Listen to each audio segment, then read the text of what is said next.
ئەمجارە عەرەبستانی سعودیا هەڕەشە لە ئێران دەکات. بن سەلمان چی بە وەزیری دەرەوەی ئێران گوت؟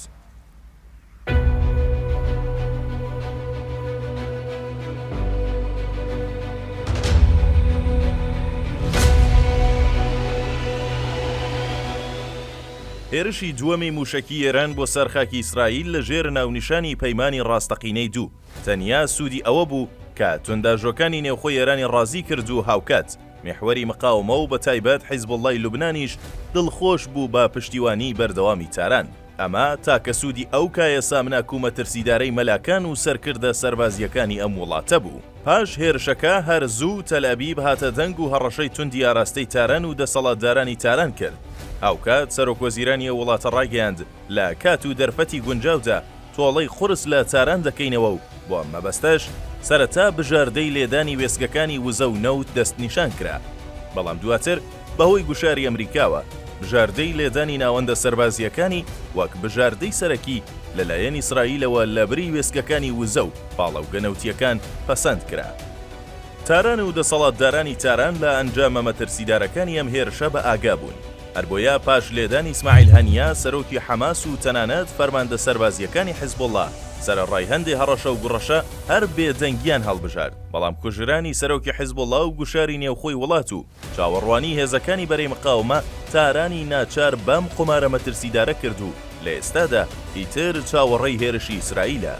دیارە وەڵامدانەوەی ئیسرائیل ئایندە و چارەنووسی شەڕی تاران و تەلەبیب و بە واتایەکی دیکە چارەنووسی دەسەڵاتدارێتی مەلاکان دیاری دەکات. چونکە لە ئەگەری وەڵامی توندی ئیسرائیل تاران ناچار بە وەڵامدانەوە دەبێت و لەم حاڵەتەدا ئیتر ئەگەری گەرمبوونی شەڕی دوو وڵات هەیە. لەم دۆخەشدا دەسەڵاتی مەلاکانی تاران بێگومان دەکەوێتە مەترسیەوە گەرچی مخاومە بکەن و تەنانەت لە چاڵەنەوتیەکانی وڵاتانی عەرەبی بدەن و بەواتایەک دەست بدەنە هەرچی بژاردەی مەترسیدار و ماڵوێرانکەرە. بەڵام لە ئەنجامدا ئەم شەڕە دەسەڵاتی مەلاکان نەشڕوخێنێت ئەوەندە لاوازی دەکات کە ئارام ڕوو لە توانەوە بکات و چیدی لە ناوچەکەدا نەتوانێ هەڕەشە و گوڕەشە بکات و سەرقاڵی سەرکۆنەی ناڕەزایەتی خەڵکی نێوخۆ بێت. لەم ڕووەوە بە سیرکردنی ئەنجامە مەترسیدارەکانی ئەم شەڕە تاران لەرزی لێ نیشتووە و سەرەڕای هەراهوریای میدیایی و بەردەوامی هەڕەشەکانی دەستی بە سەردان و پەیوەندی دیپلۆماسیانە لەگەڵ وڵاتانی ناوچەکە کردووە بۆ کەمکردنەوەی ئاستی هێرشەکانی ئیسرائیل. بەواتایەک دەیەوێت لە ڕێگەیە وڵاتانەوە بە تایبەت عەرەبستان و پاشایەتی ئۆردن ئەمریکا هەن بدات هێرشی ئیسرائیل لە ئاستێکدا بێت کە پێویست بە وەڵامدانەوە و ئەگەری گەرمبوونی شەڕ و هەڵگیرسانی شەڕی دوو وڵات نەکات.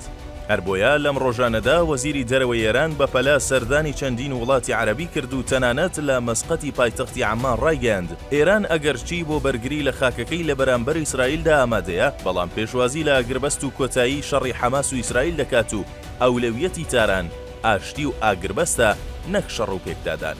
لەم نێوەندەدا سەردانی عراقچی و عەرەبستان و دیداری لەگەڵ بن سەلمان شازادەی جێنشینی سعودیە تایبەتمەندی خۆی هەبوو.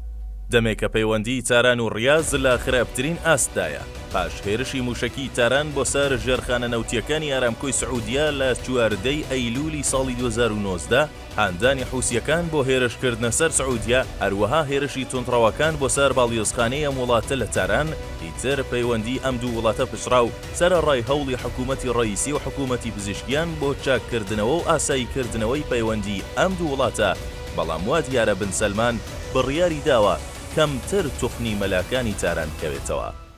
بۆی ئەم جارە ئەوە تاران بوو کە بەناچاری ڕووی لە وڵاتە کرد و پاش ئەوەی دڵنیا بوو کە پەرچەکرداری ئیسرائیل و ئەگەری هەڵگیرسانی شەڕ دوور نییە وەزیری دەرەوەیە وڵاتە سەردانی ئێرانی کرد تا بتوانێت لە ڕێگەی پەیوەندیەکانەوە ئەمریکا هان بدات بە گوشار خستنە سەر ئیسرائیل تا واز لە هێرشکردن و تۆڵەسەندنەوە بێنێت یان تەنانەت هێرشەکە لە ئەستێکدا بێت کە پێویست بە وەڵامدانەوەی تاران نەکات.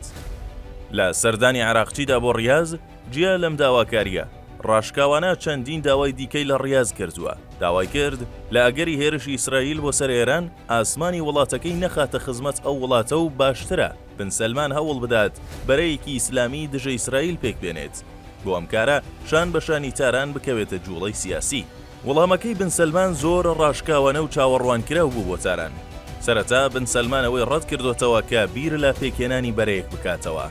دووەمیش وەزیری دەرەوەی ئێران دڵنیایی لە بن سەلمان وەرگرت کە ئاسمانەکەی ناخاتە خزمەتی ئیسرائیل، بەڵام بن سەلمان داوای کرد لە ئەگەری هەر چەشنە هێرشێکی ئیسرائیل بۆ سەر تاران ئێران بیر لە وەڵامدانەوە نەکاتەوە، چونکە بە دڵنیاییەوە تاران دۆڕاوی سەرەکی دەبێت و لە کۆتاییشدا ڕاشکاوانە بە عێراقچی گوت چیدی ڕیاز لە بەرامبەر هێرشی تاران بێدەنگ نابێت و ئەگەر بێت و تاران ئەم جارە و بە هەر بیانە و پاساوێک هێرش بکاتە سەرخاکی سعودیە، وەڵامی ڕیاز تند و یەکلاکەرەوە دەبێت و هێزی ئاسمانی وڵاتەکەی لە لێدانی تاران سڵ ناکاتەوە.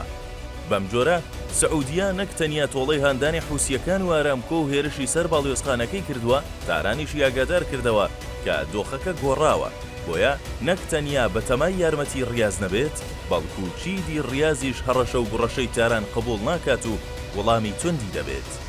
دیارەیتر تاران بەهۆی سیاسەتی پڕ لە هەڵە و شەڕەنگێزیەوە لە بەرامبەر ئیسرائیلدا بە تەنیا ماوەتەوە و ئەمەش دەتوانێت دەسەڵاتی مەلاکان ئەگەر کۆتاییش پێنەهێنێت بۆ هەمیشە لاواز بکات.